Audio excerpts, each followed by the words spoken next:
In what could have been a pioneering twinjet model for the United States, the Douglas DC-10 twin was envisaged as a high-efficiency two-engined variant of the controversial trijet, and with its appeal towards domestic carriers of exceeding profile and reputation, such as Pan Am, Delta, American Airlines, and Eastern, could have taken the global market by storm during the mid-1970s. However, the DC-10 twin would never come to pass, being replaced in the long term by an arguably more conventional design that would do little to restore the fortunes of McDonnell Douglas, leading to its eventual collapse in the 1990s as its rivals at Boeing and Airbus moved in to carve up this once dominant figure of the aviation world.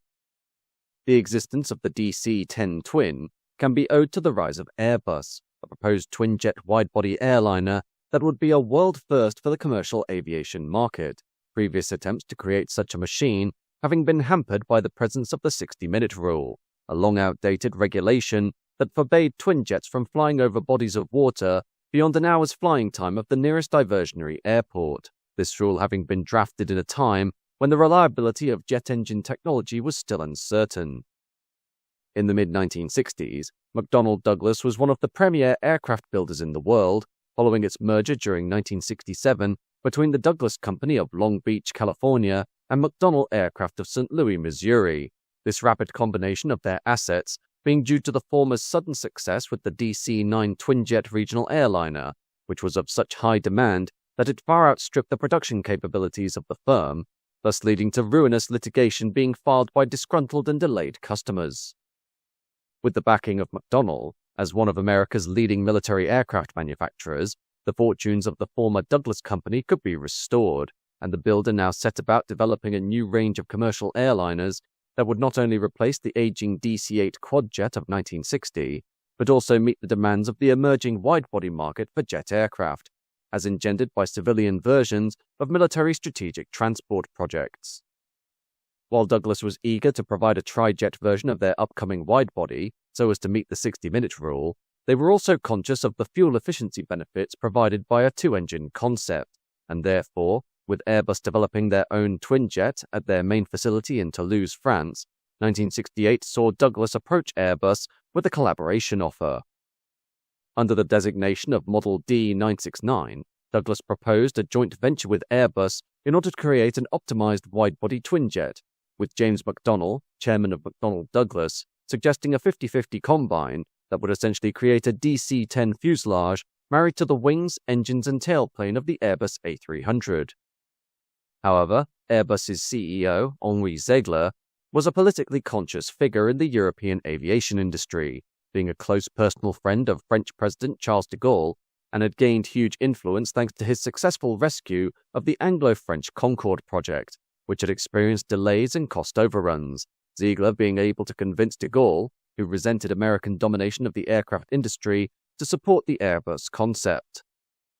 At the time, France was enjoying what was called the Trente Glorieuses, or 30 glorious years, a period of huge economic growth for the Gallic nation between the end of World War II in 1945 and the onset of the fuel crisis in 1975, which saw France surpass Great Britain in terms of GDP in 1969, while thanks to its ability to develop an independent nuclear deterrent, the country withdrew from NATO and was also the third country behind America and the Soviet Union to put a satellite into orbit. However, this period was also one of severe turmoil for the French people, with 1968 seeing the nation ravaged by widespread strike action and even suggestions of a possible civil war, as the military was mobilized to crack down on the strikers with lethal force. Therefore, with France needing a winning project to restore faith in the state, there was no possibility of Airbus surrendering their pioneer project to the Americans, though Douglas did agree to give Airbus the pylon nacelle design for the DC-10 CF6 engine for commonality reasons. With France having formally rejected Douglas's offer, on October 4, 1971, the American builder announced its intention to create the DC-10 twin, a two-engine development of its upcoming DC-10 trijet, which would compete head-to-head with the Airbus A300, this aircraft being proposed to have an 89% commonality with the DC-1030, which was already selling well in Europe, and 93% with the DC-1010, the expectation of the Douglas management being the advent of dual rating for pilots on the two types. The DC-10 twin would carry between 239 and 300 passengers, and would be powered by either the 51,000-pound thrust General Electric CG650C or the 52,000-pound thrust Pratt & Whitney JT9D 57 power units, and would offer a 6-foot wider span than the DC-10, but be 14 foot shorter than the forthcoming trijet. Douglas went to great pains in order to ensure the launch of the DC-10 twin alongside the DC-10 trijet, with the executive staff seizing on a brief window of opportunity caused by significant trouble at its closest rivals, Lockheed's L-1011 TriStar, having been delayed due to the bankruptcy of Rolls-Royce as its sole engine provider in February 1971, and Boeing having their own problems launching the 747 quadjet due to fuel efficiency concerns, with many of its potential orders being mopped up by the DC-10. Among the Douglas executives, though, there was an air of division as to the viability of the project, with Jackson McGowan, president of the firm between 1968 and 1972, being bullish of the DC-10 twin, while John McDonnell, vice president of finance and development, had strong reservations regarding the expenditure of creating what was essentially a duplicate of the DC-10 and the head-to-head competition with Airbus, though McGowan was confident that the scheme could be delivered for no more than $250 million. It was this lack of harmony among the leading management of McDonnell Douglas that led to the twofold victory of both the DC-10 and DC-10 twin to dominate both the domestic and international market being missed, the DC-10 trijet being set for launch well ahead of its TriStar rival, while the DC-10 twin would have entered the scene as the only widebody twinjet available for American customers by a US firm, and could have settled nicely on transcontinental runs between the major cities of the United States. Regardless, the McDonnell Douglas DC-10 was launched in August 1971 with American Airlines, and following its initial warm reception by customers for its capacity, efficiency over the 747, and intuitive flying characteristics, the former Douglas side of the executive team pushed to have the DC-10 twin approved for prototype assembly at the first opportunity. However, hesitation continued to dog the DC-10 twin, specifically coming from the McDonnell management figures, who believed that the only way for the DC-10 twin to justify its investment would be through the commitment of American carriers, while the Douglas team were able to justify the interest of several major European airlines in the scheme, including Swissair and SAS, with the informally named KSSU group of KLM, SAS and UTA heavily favoring the DC-10 twin over the Airbus A300. Sadly, on July 30, 1973, the McDonnell-dominated board officially abandoned the DC-10 twin scheme as per its 1971 specification, with James McDonnell still insistent on the interest of American buyers, the cancellation of the project coming less than 6 months prior to the onset of the oil crisis in October 1973, which would be the driving force behind the need for more fuel-efficient airliners and propel the likes of the Airbus A300 from a simple European oddity into a must-have machine for the United States. McDonnell Douglas, however, would be bogged down for the next 2 years in significant controversy, as despite the DC-10's initial warm reception, a series of fatal crashes caused by a design flaw in the baggage hold doors soured confidence in not just the DC-10, but also the concept of trijets overall, the American builder losing a huge share of the market and thus being placed firmly on the back foot while remediation work was made to its fleet of trijets. It wouldn't be until 1975 that a new jumbo twin was announced, dubbed the DC-200, which would carry 230 mixed-class passengers and would be of dimensions significantly smaller than the DC-10 twins' 239 to 300 seats, the DC-200 being 30 foot shorter than the DC-10 trijet, and would adopt an all-new advanced technology wing and CF645 power units rated at 45,000 pounds thrust. The DC-200 originated in 1974 as the Model D969LMP and the Model 969N-4, though due to McDonnell Douglas's now precarious position in the wake of the oil crisis and the DC-10 disasters, risk sharing was considered by the management as the only way this design could be delivered, with company president John Brizendine and CEO Sandy McDonnell touring Europe to try and drum up support for a collaborative deal with the British and the French.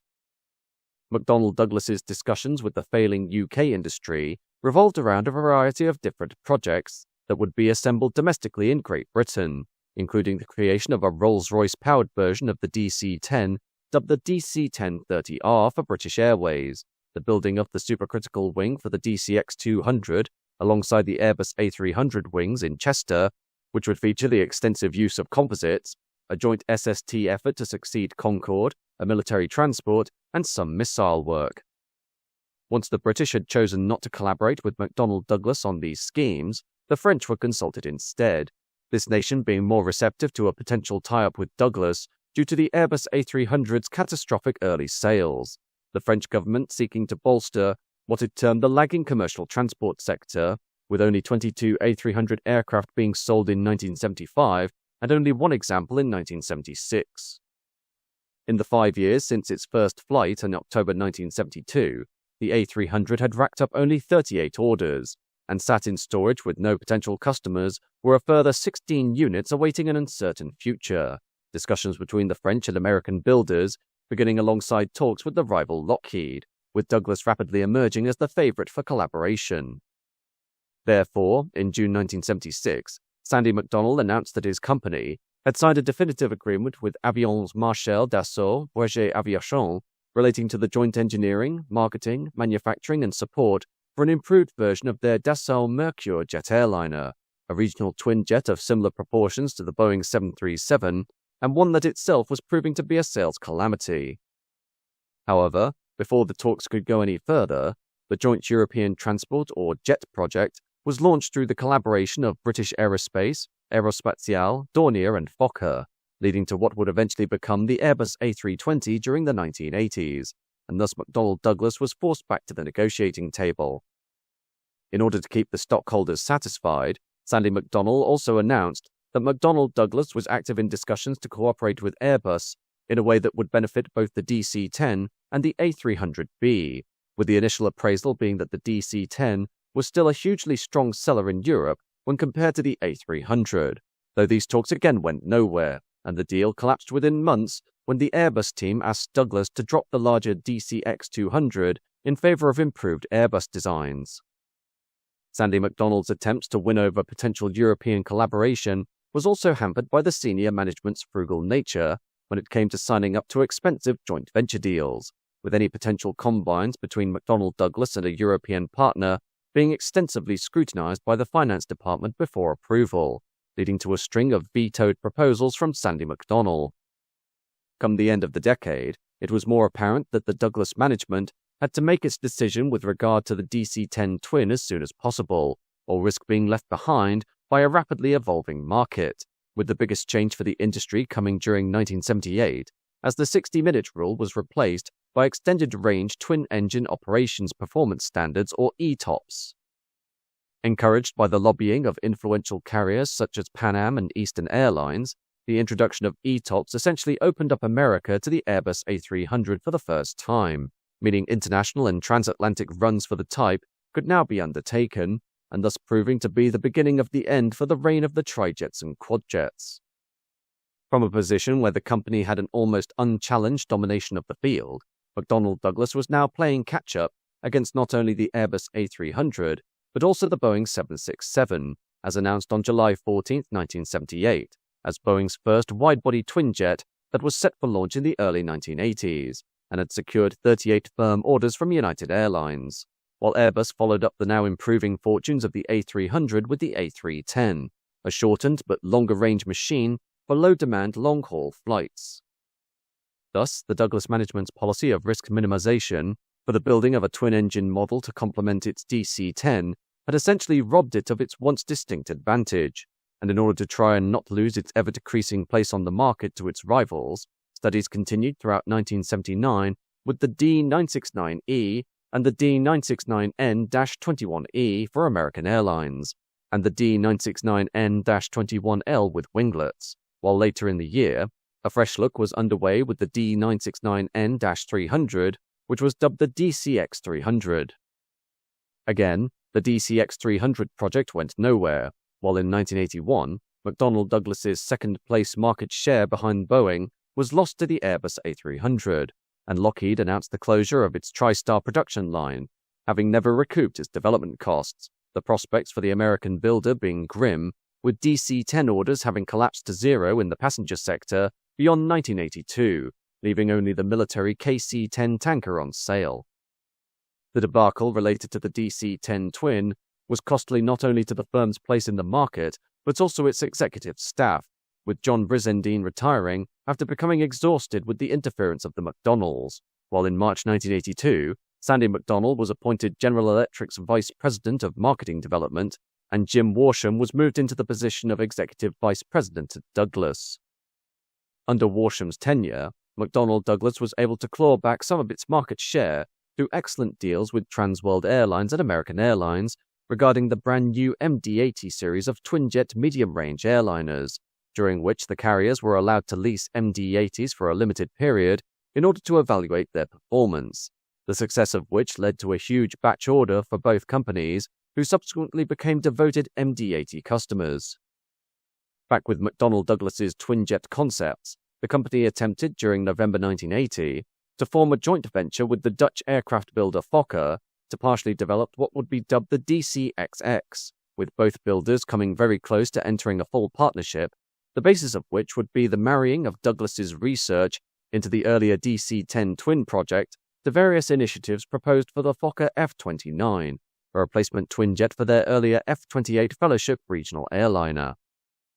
Against a proposed launch date of 1983, only a year after the Boeing 767, the DC-XX, later dubbed the MD-100, would combine the lengthened fuselage of the DC-10 with wings, engines, and a tailplane developed by Fokker for the F-29. But before the scheme could go beyond the concept stage, Douglas opted to cancel the joint venture in favor of pursuing its own bespoke projects. In 1983, another large twin model was envisaged, called the D969C-10, which took the DC-10's fuselage and extended it by 25 foot, while adding 14 foot to the wingspan. But by this point, it was clear that, with their money and market presence dwindling, the prospect of creating a ground-up wide-body airliner in the same vein as the DC-10 twin could not be delivered, especially now that the Boeing 767 had been released alongside the Airbus A310. Therefore, the financially conscious management at McDonnell Douglas chose to take an earlier initiative for a lengthened, fuel-efficient DC-10, dubbed the DC-10 Super 60, and push it through to completion as the MD-11, which was, for all intents and purposes, a larger DC-10 with winglets, the executive staff hoping that the MD-11 could still find a niche in the market by bridging the gap between the comparatively small twinjets of the A300 and 767 and the larger but fuel-hungry Boeing 747-300. The MD-11 project began in late 1986 and was able to garner the commitment of 92 orders from 12 airlines, but what resulted was a compromised design caused mainly by the McDonnell Douglas Company board, who chose not to sanction funding for an all-new wing, and instead would simply rework the earlier DC-10 wing, a fact not unknown to potential customers, with Qantas opting not to take on the MD-11 due to the aircraft's wing having no growth potential. Ultimately, the MD-11 was released in 1990 and showed early promise against the smaller Boeing 767 and Airbus A300, but was unfortunately not able to live up to its main unique selling point, as during trials regarding long-haul fuel economy, the MD-11 was demonstrated to have drag concerns that meant the machine could not operate as efficiently as promised, even performing worse in regular operation than the four-engined Airbus A340 that was following closely behind it. The result was an initial sales burst for the MD-11, followed by a catastrophic collapse in interest, especially once two new twinjet rivals of similar capacity were launched in the form of the Airbus A330 of 1994 and the Boeing 777 of 1995, aircraft that won over the market beneath the 747 and A340 through their perfect mixture of performance and dimensions. This led to McDonnell Douglas now truly facing the end of its life as a company, as the failure of the MD-11 was combined with a sharp downturn in MD-80 sales following the 1992 global economic recession, allowing Airbus to move swiftly into second place behind Boeing for single-aisle regional airliners with its A320 family. Regardless, McDonnell Douglas was still not done when it came to developing a wide-body twinjet that could revive their fortunes, as touted in 1993 with the D969C-115, Model U4, and Model V3, all of which were general two-engined arrangements of the MD-11, though due to the catastrophic loss of income from both the MD-11 and MD-80 series, the project could not be supported.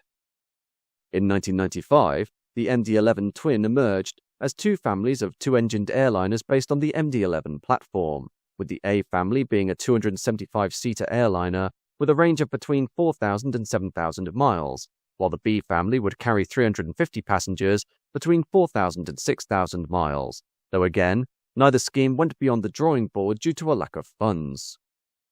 Finally, in 1996, the last MD-11 twin concept was proposed in the form of the MD-20-200 and 300, which essentially took a 767-styled fuselage and married it to an MD-11 wing and cockpit, while four fuselage diameters of 244, 222, 207 and 198 inches were outlined, though some insiders within the ailing McDonnell Douglas suggested that the study was done merely to garner the interest of Boeing as a potential buyer of the collapsing firm before it went bankrupt, and was never intended as a full-scale project. Ultimately, nothing could be done to save McDonnell Douglas, as Airbus moved in to steal what was once its market share, and following Boeing's 1996 acquisition of Rockwell's North American division, McDonnell Douglas merged with the Washington-based giant in August 1997 as part of a $13 billion stock swap, with Boeing as the surviving company. However, even after Boeing's acquisition of McDonnell Douglas, studies continued as to creating an MD-11 twin that could be married to a new Boeing wing, with a presentation being made in August 1997 that pitched the MD-11 with a new Boeing wing that would fill the market between the 767 and 777, though while this project once again failed to reach fruition, it proved to be the incentive behind a similar project that would come to pass over a decade later as the Boeing 787, which filled the same market niche. In the end, McDonnell Douglas, despite undertaking 34 attempted studies into the DC-10 and MD-11 twin concepts over the course of 32 years, would ultimately end up releasing only one completely new airliner concept during the same period, that being the original DC-10 of 1971, while at the same time only producing two new military contracts with its own designs, the F-15 Eagle of 1976 and the C-17 of 1995. The root cause of this sheer lack of productivity in the research and development departments can be attributed squarely to the divided management of the McDonnell Douglas firm, with the former Douglas staff, more attuned to the shifts in the civil aviation market, constantly having to do battle with the skeptical but dominant McDonnell executive ranks, the latter of whom had no faith in the Douglas personnel's understanding of current market trends.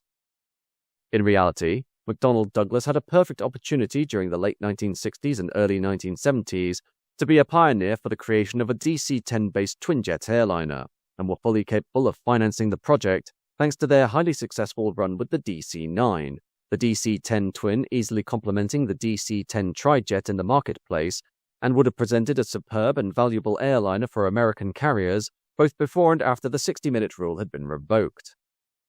Instead, the hesitancy for McDonnell Douglas to strike while the iron was hot meant they surrendered this vital advantage to the A300, which took the market by storm once it had been liberated by ETOPS in 1978, the rise of Airbus quickly working to displace what was formerly the world's most prominent commercial aircraft manufacturer, leading to a two-horse race between itself and Boeing, and putting McDonnell Douglas on a slow but inevitable course into oblivion.